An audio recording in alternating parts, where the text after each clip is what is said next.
I've been waiting all my life for something. I've been down the darkest roads and up in the clouds, but I've always felt that something's missing. That was until I found you right there in the crowd. You came into my life and started a fire. You made me feel like I could touch the sky. Oh, there's nothing missing now that you're my desire. Now all I have to do is to make it mine. 'Cause I know, and you know what we could be. Like a song, like a perfect melody. Baby, don't say you don't believe in me. 'Cause you know, and I know, we're onto something good. You know, and I know, we got something good. Yeah, we do have something good. Y'all know it. That's why y'all come every week. So thank you so much for joining me once again. This is the Conversations with Kim show. I am your host, Kim Jordan. Can y'all believe we have finished 2 seasons? So let me tell you what's going to happen. We're going to come back in August, and with this whole look, but better.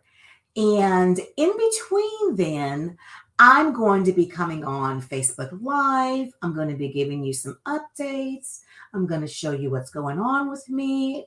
And, I'm going to show you some stuff and bring you inside, what's going on, in Kim's world, if you will. So just be on the lookout for some lives, some pop-ups. And I got a few people I want to bring on and talk about a few things. So I got some stuff in mind. So when we come back in August, I do already have a nice little lineup in store for you. So I am really excited.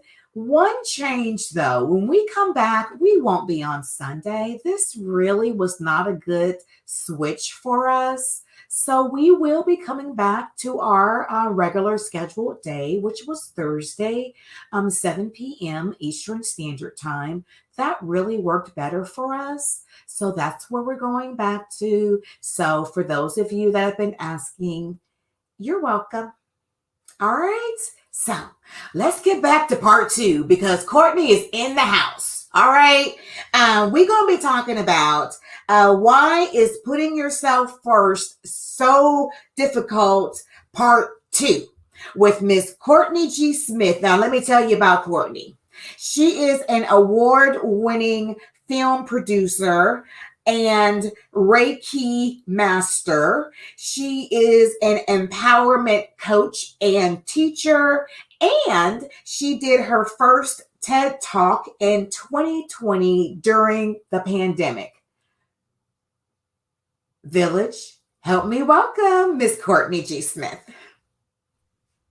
Hey, Kim. Hey, Courtney. I'm so glad to be back. Oh, I'm so glad to be back. Oh my God. I had so much fun last week. I've been waiting for this. So let's just jump right on into it. Okay. Sounds good. So we left off last week talking about breaking through barriers. Yes. And so let's just kind of dive back into that, and how it pertains to why putting yourself first is so difficult.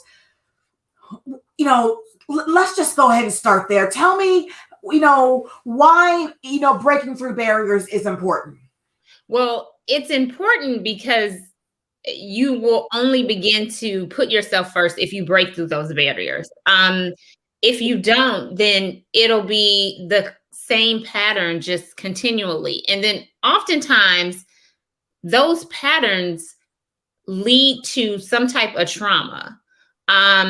They could possibly cause some type of trauma, depending on what the situation is and then who you're in the situation with. Like sometimes it can be very harmful to your mental, physical, emotional, and spiritual well-being. So that is why it is very important to get through those barriers so that you can go towards having somewhat of a peaceful existence. I think people think that having a peaceful existence is just not obtainable. And I'm here to tell you it is. But you just got to break through those barriers so you can push all that BS to the side and then begin to recognize what is and is not worth your energy. Mm-hmm. Yeah. Mm-hmm. Yeah. And I don't know why, but the song that Beyonce sings, to the left, That part. That part. Like, you really just have to evaluate, like, okay, is this relationship, job, friendship, does this serve my higher purpose? Does this align with what I believe my purpose is? And if it's not, then ask yourself, why am I still holding on to it? Mm-hmm. Why? And the why goes a lot deeper than I think that some people realize. Sometimes it's because we have that codependency mechanism inside of us. A lot of times it's fear. Yeah, some cases the grass might be greener, but to get to that grass, there's a process. And that process can be very scary and very lonely at times. So here's my confession concerning that, right? Okay. So yes, I'm putting myself first in this instance because I realized this morning that there is stuff that I have in my house that I take with me from house to house to house that I haven't used. And it's not serving any purpose. But holding space. It's holding something else. And I'm like, why do I keep taking this? And I didn't, the light bulb came on this morning because I was moving it from one location to the other. And when I was walking with it, my hands were, I was like, ooh, I was carrying it and I was just like, this is my last time. Okay.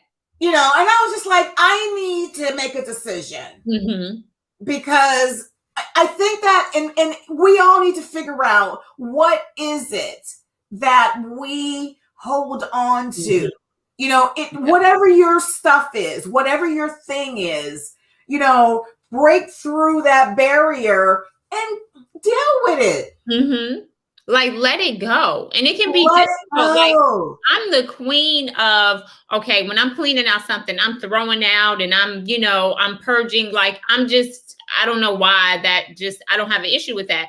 But my mother, I live with her and she'll be like, oh my God, you don't know when you're going to need that. But like you said, if I haven't needed it in all these years, then maybe if I do need it, I can rent it. Somebody else may have it, but it may be time for me to pass it on so that it can be a blessing for someone else. And I can just remove it and create space for something bigger and better to come in. But as long as we are just holding on to whatever, especially when it comes from a place of fear, you really create that barrier where you're not going to allow the goodness and the greatness to come into your life. And let's not even talk about opening up some of them drawers and going to that closet. Let's not even go there. You probably can't. They probably don't close all the way. Like, they don't open and close smoothly because they're packed. Let's not talk about shoes, let's not talk about purses. Yes. Let's not talk about any of that. I'm not even going to call people name, Natasha. I'm not going to call nobody name. I'm like, Natasha, don't come for me. I know she's screaming. It wasn't me. I know she is screaming. But yes, I'm not going to call her name. She's on my team in the background. Yeah, I ain't going to call. Yeah, I called you out, girl. But yes, it is crazy. Okay. So let's go to the next one. What does peace of mind look like to you? Peace of mind to me looks like a life with very little drama, and just an existence where most of my interactions are filled with love and things seem to run smoothly for me. I'm going to give 2 examples. So, I just got back from this 18-day trip, and going to the airport, I took a car service that I hadn't taken before. And the driver was nice. The ride was fine. And then all of a sudden we went from going 70 miles per hour to stopping. So she brakes, but then she like slams on the brakes, and we like skid or whatever. Like the car's like, and I kept waiting for the person behind us to hit us because I'm like, there's no way, it just wasn't going to happen. It didn't happen. Like, I braced myself because I'm looking at her looking in the rearview mirror, and I'm like, based on her look, we're going to get hit. Mm-hmm. She said the man behind us literally swerved and almost hit the like medium or center thing, whatever, trying to prevent from hitting us. Wow. I made it to the airport on time, and I made my flight. Okay. Another situation where that happened 2 days ago, I'm in Target. I'm smelling shower gel, and I put my phone down to smell it. I picked up everything else when I was done smelling the shower gel, and I picked out the one that I wanted, except for my phone. I didn't realize I didn't have my phone until we were driving home from Target. So I said, okay, I need to go back to Target because I know exactly where my phone is at. Kim, I promise you, my heart never raced. I never thought I'm not going to be reunited with this phone. Mm-hmm. I go in Target. It's not where I left it. I go to customer service, and it was there. Mm-hmm. I expected that based on the way that I live my life, right, that situation was going to work out for me. And it did. So that is what peace of mind looks like to me. Right. Yeah. And I get that. Like as you were explaining it, I get it. Right. Mm-hmm. For me, peace of mind. Hi, Robert. Peace of mind to me is having people in my life that don't require me to justify being me. Mm-hmm. If that makes sense. That makes perfect sense. Yeah. Right. So I've encountered, not on a regular basis,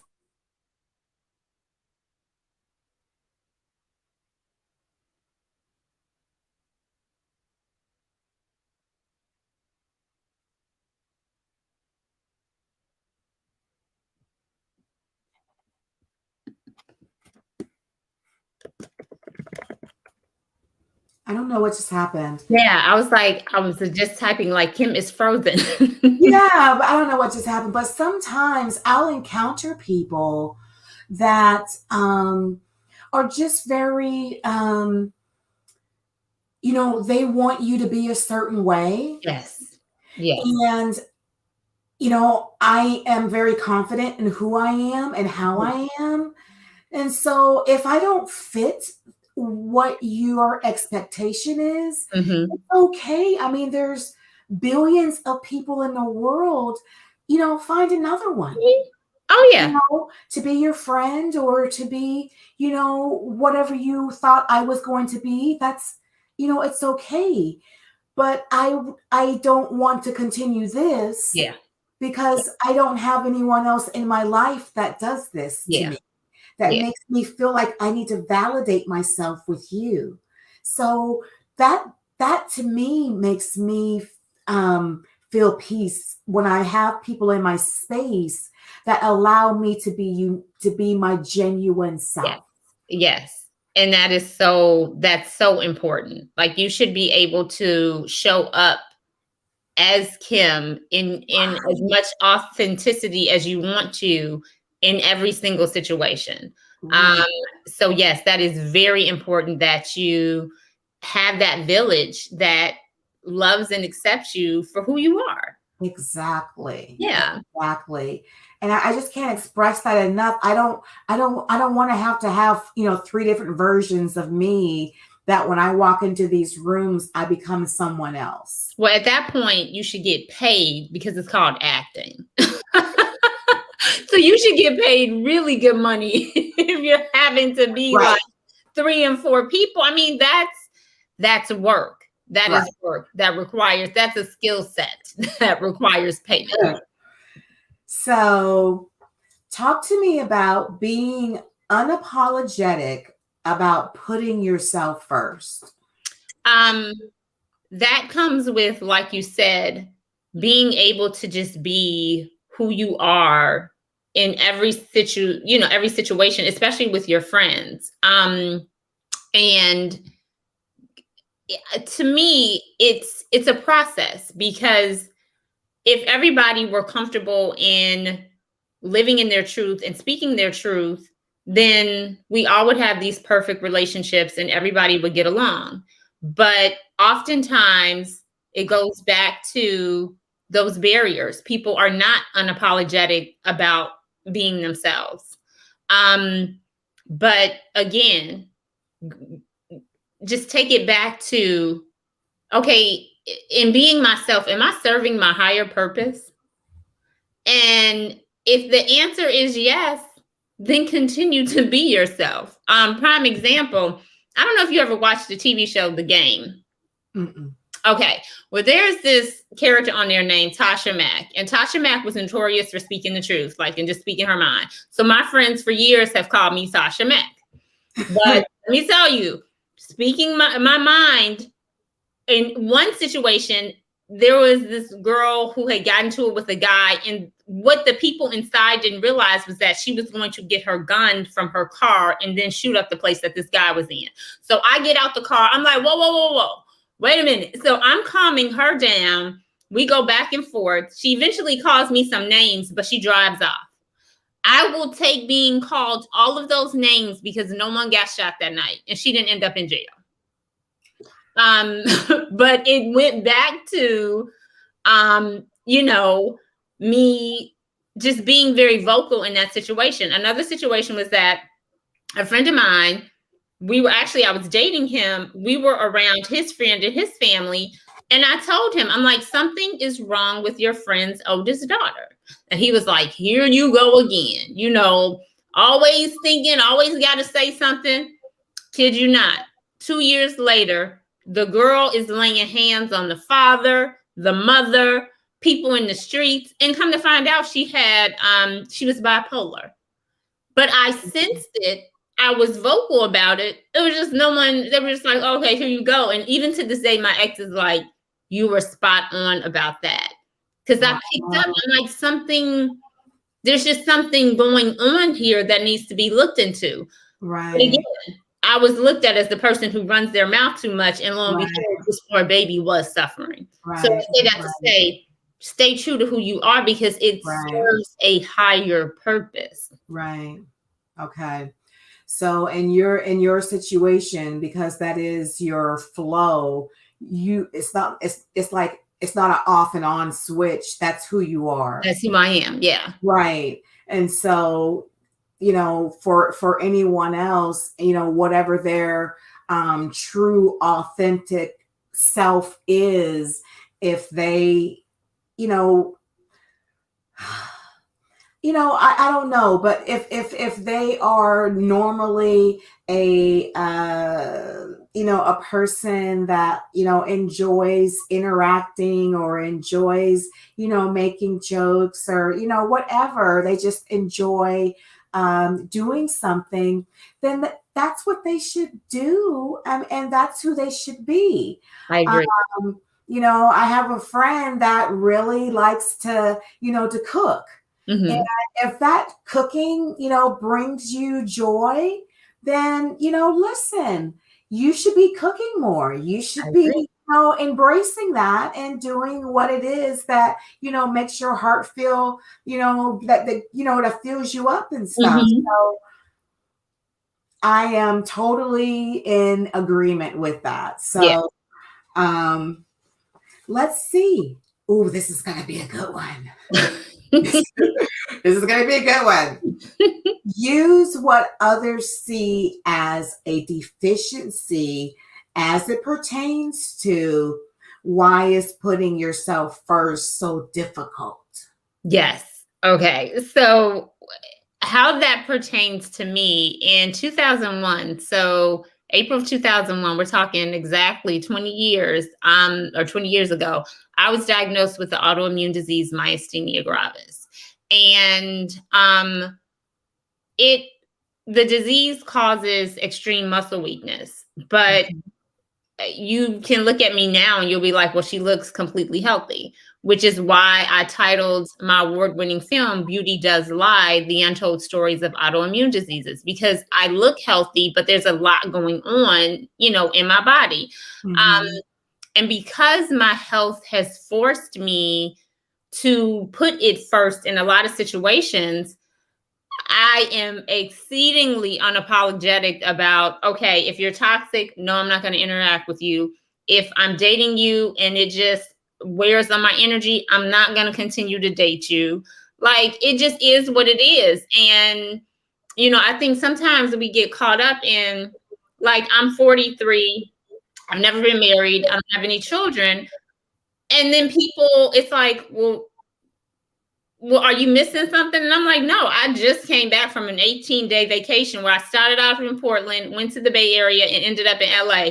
I'm not missing anything. And it's just, I know what it would take for me to be in a relationship or even be in a marriage, because oftentimes when I talk to women with autoimmune diseases, they'll express that deep down, they don't believe that their partner truly understands what they're going through. And then that causes stress. So that is why having this autoimmune disease or being diagnosed with this autoimmune disease has forced me to put myself first. And in doing that, I have this enriched life that I adore. And I honestly don't know if I would adore my life on this level if I wasn't diagnosed with this autoimmune disease, because what it did was force me to learn how to put myself first, because if I don't, I can end up in the hospital. Like, I literally, stress can put me in the hospital where I'm not able to move my muscles. But here it is, after an 18-day trip, I was able to come home and then prepare my garden, which entailed shoveling weeds and laying dirt and planting plants. And I did all of that by myself. Yes. Yeah. Awesome. Awesome. Awesome. So using what others see as a deficiency to put yourself first, I am thinking that there's people out there that, let's just think that the number one thing I'm thinking that, you're overweight, or, for me, I'm doing plant-based now. Oh, and I saw that you're down, 22? I'm down 22 pounds. Yes. Congratulations. Thank you. And so, so others see not eating meat as a weakness, but I say I'm putting myself first. It's a strength. I've done it before. It is a strength. Yes. And so when a person is maybe, if they're overweight and they know they're overweight, they don't need you saying that, oh, girl, you don't put off, girl, you looking bad today, whatever your little commentary is. No one needs that, but they can take that their state that they're in, put themselves first, and then just own it. Yes. Right? Yes. Because it's not the fact that I'm ashamed of who I am and where I am. This is me. Right. And I'm a fluffy girl. And I'm a big, beautiful girl. So you can put yourself first as a fluffy girl. And whatever words you use, I used fluffy when I was big. So I that's what, and I owned it. I rocked it as a fluffy girl. So, at whatever size I was, I owned it, because you put yourself first wherever you are. So Exactly. what others saw as a deficiency, my doctor was like, Kim, you're obese. You need to get it, so the doctors and everybody, they was like, okay, this ain't working for you. Mhm. But for me, I was like, oh, well, I'm gonna work it until I can, I get it together. Right. And that's, I mean, we are all on these journeys where we make we kind of switch lanes when we're ready to, Mm-hmm. and it may be that someone in this particular lifetime never gets to that point. And that's okay because that's their journey. Yeah. And if that's how they choose to navigate life, then that's okay. But what you said was they may not ever get there, right? In this But lifetime, yeah. right in this lifetime. And so if they don't get there, own it while you're here. You know Yes, what I'm try saying? to have Own it. the most awesome existence. Yes. That's Yeah. all I'm saying. Yeah.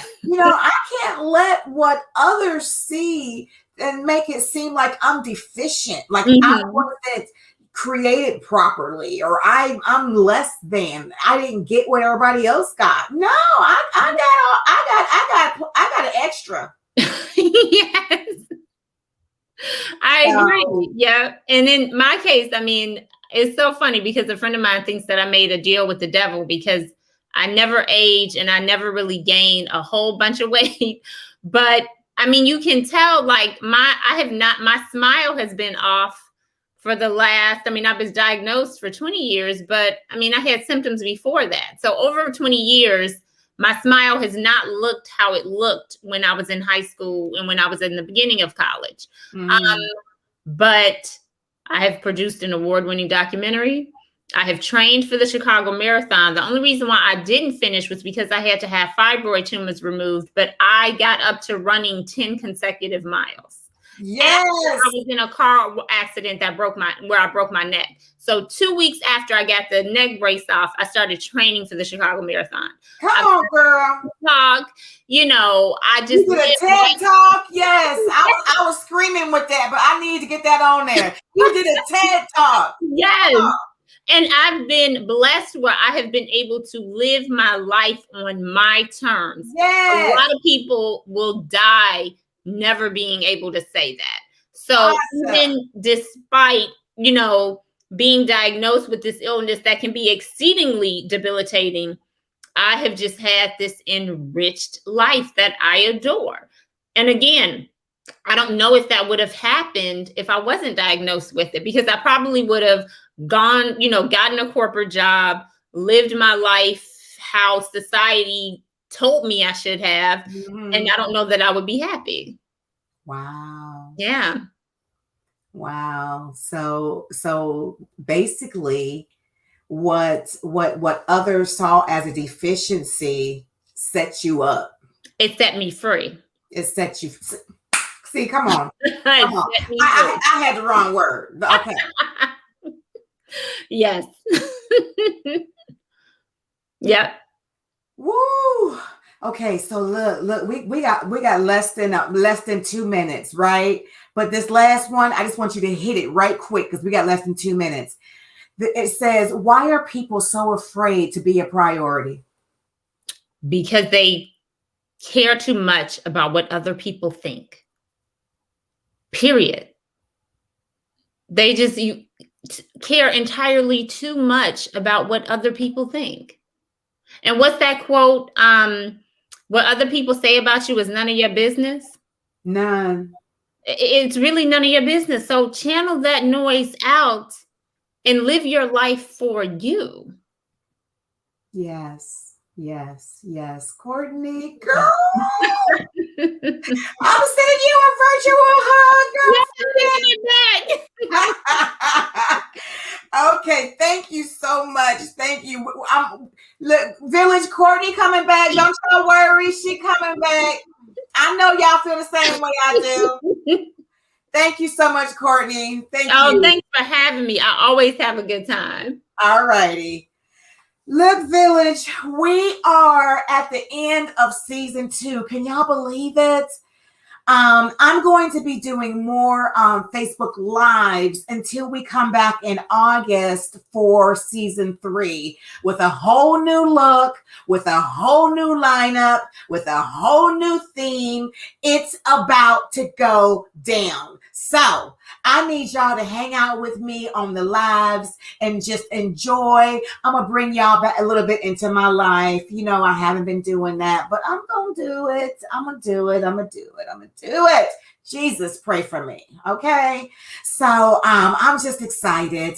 And you know, I love y'all. So and I just want to remember let you know that when we come back on season 3, that we are coming back on Thursday at 7. So, you know, you're welcome for those of you all that have been saying that Sunday didn't work, because it didn't, but I couldn't switch back. So anyway, we coming back on Thursday at 7 Eastern Standard Time.